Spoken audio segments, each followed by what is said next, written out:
Last week, when NFL free agency opened up, I gave the Jets a C plus because I thought at that point they made a few good moves to address some positions of need.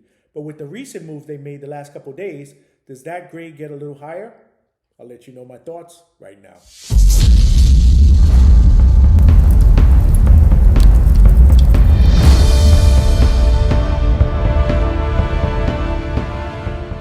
What's going on, everybody, and welcome back to the Hangout Spot where you already know it's Real Talk Sports Talk, live from my man cave. It's your boy Johnny. But let's talk Jets because, yes, last week I gave Joe Douglas a C plus. I thought he got off to a good start.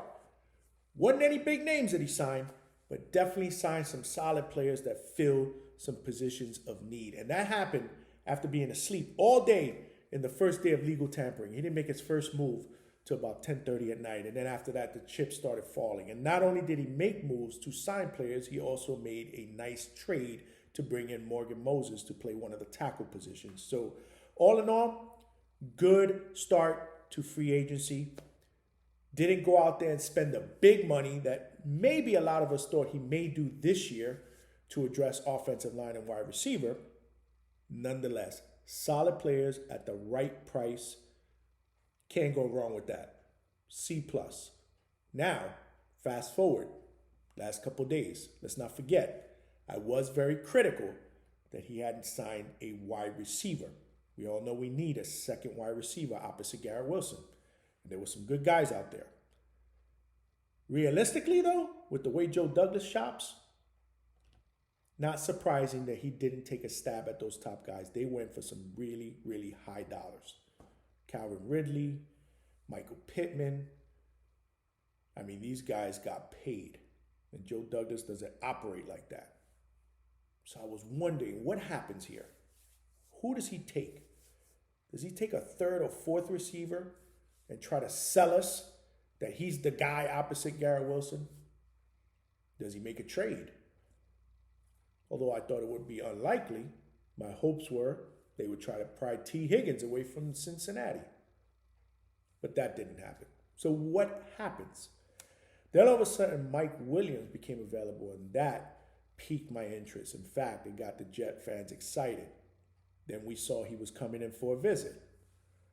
And then, boom, the Jets finally nabbed their guy to play opposite Garrett Wilson. And they signed Mike Williams. I thought that was a hell of a deal. But there are some concerns. Now, that happened after the Tyron Smith signing that happened over the weekend. That also shocked me. We got ourselves a Pro Bowl caliber left tackle if he's healthy. And if you remember a video that I did a few weeks back when I named my 5 top offensive line targets, Tyron Smith was number 1, although I said at the time I didn't think that he would be likely to be taken by the Jets because I thought maybe because of his history, he'd probably try to command big money, and I didn't think the Jets would go for that, especially since he's been hurt. But at the end of the day, they ended up getting him for the price that they wanted to get him for. When I heard about it this weekend, I was ecstatic because if this guy's healthy, he is legit Pro Bowl caliber. So, listen, I'm not complaining. Has my grade changed for the better? Yes. It goes from a C plus to a solid B, maybe a B plus. And a lot of people may say, well, he addressed mostly every position of need. Well, the short answer to that is I don't give out A's. You got to be special for me to give you an A. But realistically, technically, it's still incomplete. We got to see what happens going forward. More importantly, we got to see what happens in the draft, and we'll get into that in a second. And another reason why I wouldn't give this a semblance of move an A is because there's a lot of question marks with the injury history. Salary-wise, an A. I mean, Tyron Smith, 1 year deal. So if it doesn't work out, you didn't lock yourself into multiple years. So that 1 year deal can go up to $20 million. Little shocking that a guy of his caliber, regardless of the injury history, went for that low, especially when other guys were getting paid. Mike Williams, a 1 year deal, another 1 year deal. up to $15 million for a guy that, when healthy, he is a number one caliber receiver. One of the best in the league, if not the best, at going up and getting contested balls, jump balls. He's 6'4", 29 years old. This is a great move because he complements Garrett Wilson the way we needed to get Garrett Wilson complimented the last couple of years. And for a team that was anemic in the red zone, it's big to have this type of target there that you could just throw it to and rely that he's going to go up and get that ball over a cornerback. But anybody would think, with the way he's being talked about in social media, is that he's been injured and has missed multiple, more than 5-6 games a year. And that's just not the case. Last year he got hurt, but the 4 previous years, he played 15 or more games. Granted, he's had a history of being nicked up. There's always something wrong with him. But if he's played that many games, this means he's the type of guy that will be willing to go out there and play through injury. So that, you have to admire. Tyron Smith, it's a little different. He did play 13 games last year, but 2 out of the last 3 seasons prior, single digits.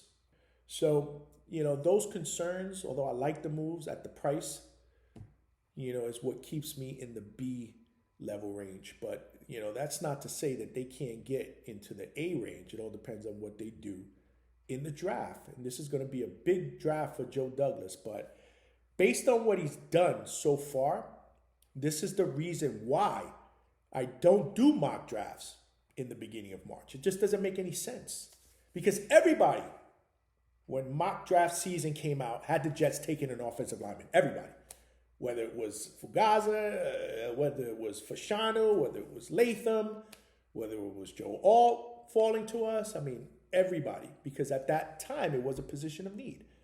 Now, Joe Douglas has a good problem. He has options.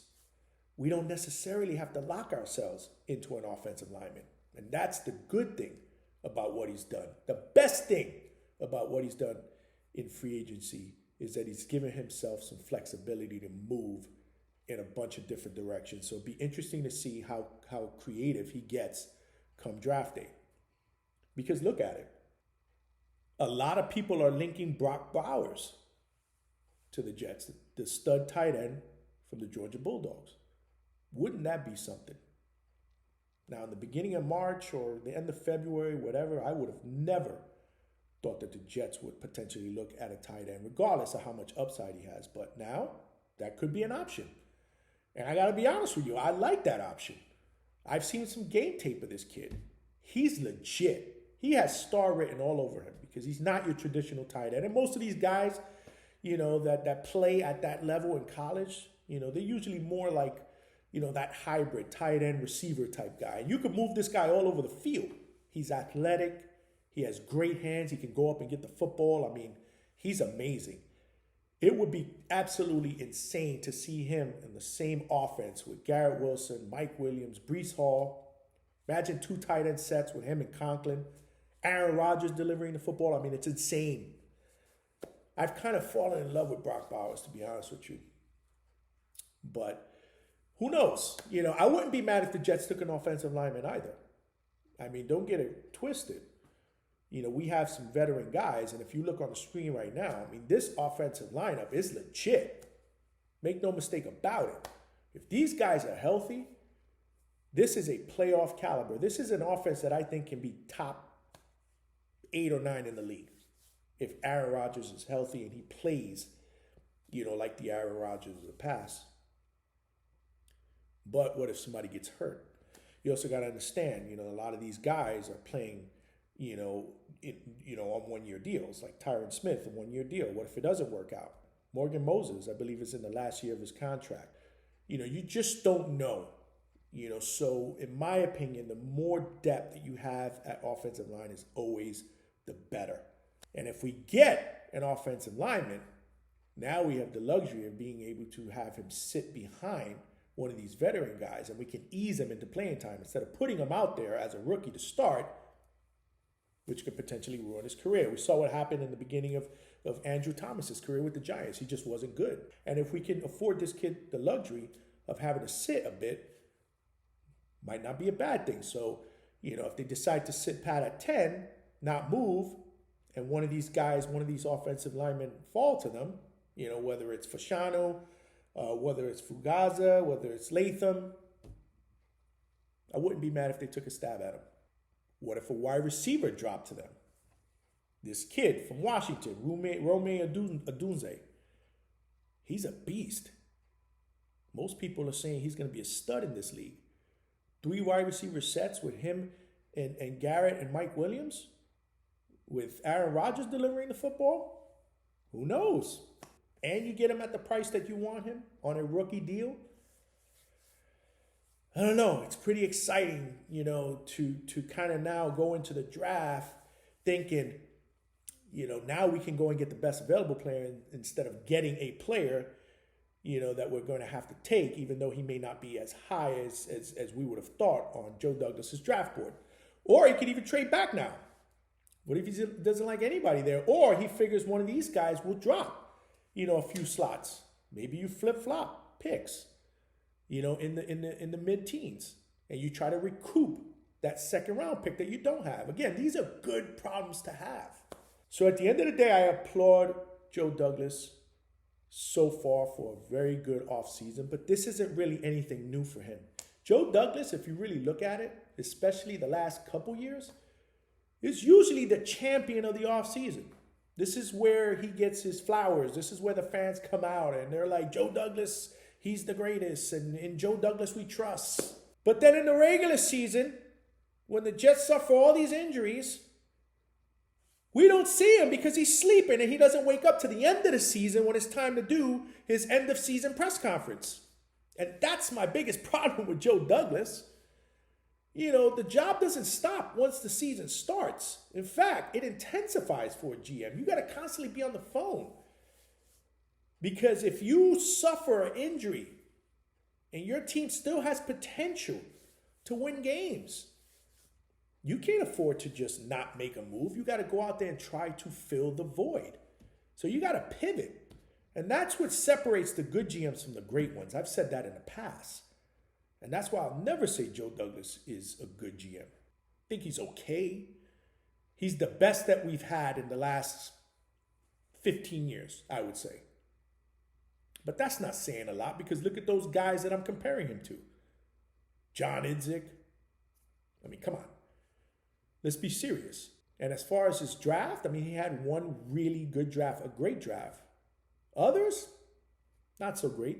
So at the end of the day, the Jets are usually the offseason champs. We were last year. We are potentially competing for that title this year. But I got to be honest with you. I don't want to be the offseason champs. I don't want to be the free agent champs or the draft champs. I want to be the NFL champs. And Joe Douglas has to get his shit together during the season. If things happen, he's got to make moves. He's got to pivot. He's got to try to fill those holes. The great GMs, regardless, whether it's a position of strength, they go out there and they try to strengthen that position even more to make them even stronger. This is where we're going to need him to step up. And if he has a solid draft, we're going to be fine. But at the end of the day, we got to stay healthy. And if something happens, we got to be confident that our GM is going to be able to fill those holes and our coaching staff is going to be able to manage through that type of adversity. And that's another story. I don't think that they're capable of it. Everybody knows I'm not a Saleh fan. But let me know your thoughts in the comment section. How do you feel about the draft? How do you feel about free agency so far? What are your thoughts on the draft? What do you think the Jets should do in the draft? Please leave your thoughts in the comment section. I love hearing everybody's feedback. And as always, we're just getting started here. So if you're new to watching my videos, please subscribe. This is how we do it up at the Hangout Spot. Make sure you're along for the ride. Lots of boxing that we're going to be talking about as well. Some great fights coming up in the next 2 months. So make sure you're tuned in. And as always, I appreciate everybody's support. This is your boy Johnny signing out from the Hangout Spot, and I will talk to everybody soon.